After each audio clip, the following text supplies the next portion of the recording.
Welcome to the Artistically You podcast, where mixed media art is a place for all. Here, we are going to talk about art as a mindful practice, connect with our creativity, and embrace curiosity. This is your host, mixed media artist, Jana Oliveira. Hi creators, I'm so glad you're here with our new episode. I hope you're enjoying.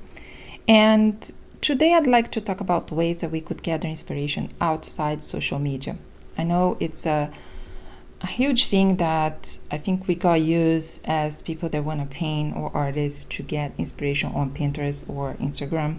I believe there is some steps that we could follow that we could have original work and also don't feel intimidated that we are gathering inspiration from other people, other artists, and that have their unique style. And this is something that I'm very conscious about to prevent myself to not gather inspiration from people that paint similar themes, like I paint like flowers and so on. So, and especially on Pinterest, because you can go there and get overwhelmed, and not just overwhelmed in the sense of gathering inspiration, but also in the sense of getting intimidated by other people's art. Pinterest for sure has their place to actually you do some research, which we're going to talk more later in another episode. We're going to talk about more how we could go outside of that to get inspiration. Instagram has beautiful art, and of course it makes us connect with artists, with collectors. You can save posts in a more organized manner.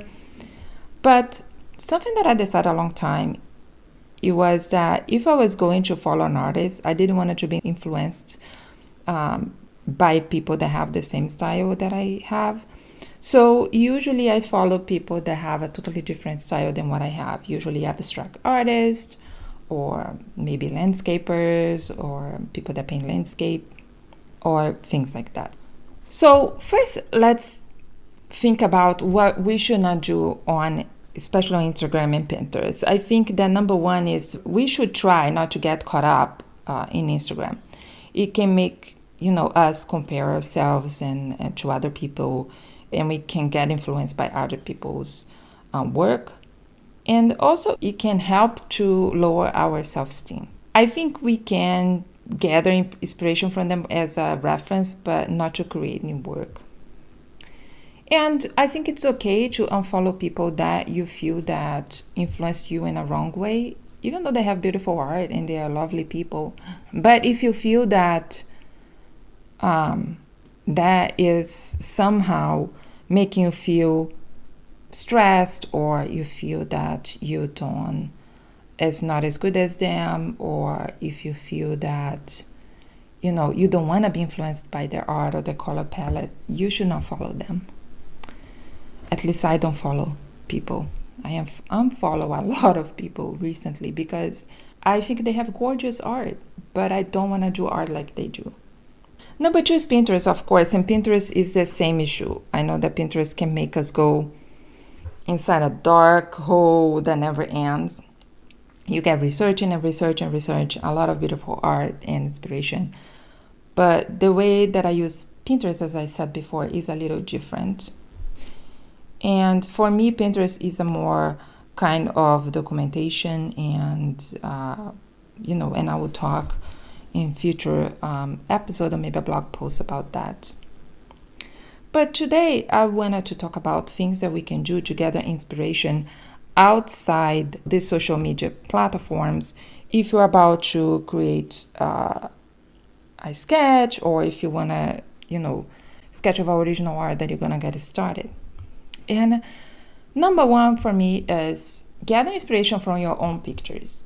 So because I am a flower painter, mostly botanical kind of mixed media artist, I get inspiration a lot when I'm walking or around, and I take a lot of pictures of flowers. I take a lot of pictures of landscape, even though I don't paint landscape. And because I get influenced by the colors and the shapes. And of course, there is websites like Unsplash that you can get beautiful free copyright pictures, and that is nice. You can use that for sure as well. But I would feel safer, and I think it helps with the process of creation if you know the whole process is coming from yourself. I think if we start to work on our brain to already see a flower that we are walking, take a picture and start thinking about the flower and the shape and the colors, and we know the whole process came from ourselves, I think we can feel better about it. Of course, you can have inspiration from your own imagination. That's number 2. And the way I do that is through books and magazines of gardening. And I have some books of gardening. You can get inspiration from the beautiful photos. I have some books about dahlias, about peonies, and I recently bought 2 books from the Floret Farms, and they have beautiful, beautiful pictures and photographs that is beautiful. And I subscribe to a gardening magazine, very cheap, and I gather inspiration a lot from these gardening magazines. Not exactly reproduce the pictures itself, although I consider myself a more expressionist artist. So if you do an art that is more very realistic, so I would not, use a picture from a magazine because it's copyrighted. But I for sure get the inspiration about, okay, how is that flower in the middle of the green? There's more green than the flower, or there's an empty space around, or maybe, especially in this gardening magazine, there's flowers that I never seen before, and that gives me a lot of inspiration. And another thing that I do is, the third thing is, I go to Michael's or I go to Hobby Lobby, which are craft stores here in the United States. And if you're outside the United States, you can look for your store. I gather fake plants, and I have a vase here on my studio, and I create bouquets of different styles, and I paint with that. So I gather usually, the main flowers, and then I gather these flowers that helps around the bouquet.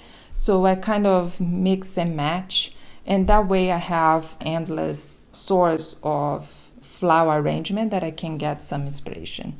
Sometimes I take a picture of the bouquet that I created, and I kind of try to change the filters and gather some kind of new colors from that bouquet, because after a time you have the same flowers. So even though I mix and match, there is a point that you have to be creative, so you don't end up also with tons of fake flowers in your house.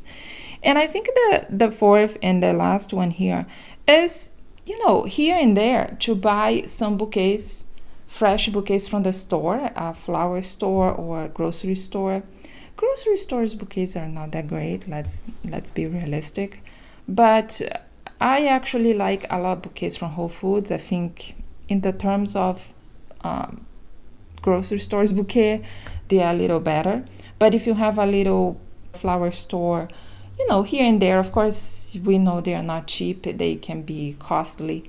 But I think it has 2 good things. At least if you do that once a month, what you can do, you can take several pictures and do what I said, keep changing the filters, and also keeps your house pretty, because I paint flowers because they make you feel happy. I believe there's nobody that can look at a flower and feel sad. And if you feel sad because of a memory, that means that they bring memories to you. That is a wonderful thing. So I recap here. We can gather inspiration from your own pictures, and try to always have your phone and grab some plant, flowers, greens, whatever also color you think that is different. And grab some pictures and play with the filters. And the other thing is for us to buy fake flowers and create arrangements. Also, we can gather inspiration from books and magazines. And we can gather inspiration from real bouquets from flower stores or grocery stores. I think it takes time to get used to not be sucked by social media in terms of to gather inspiration. But I think we have to learn how to see the work and the beauty that we see on social media, how that can benefit us. And we have to be very conscious about, if something doesn't benefit us, how we can prevent that to affecting us negatively.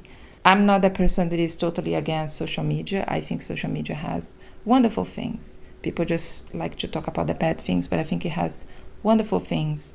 I met many people through social media.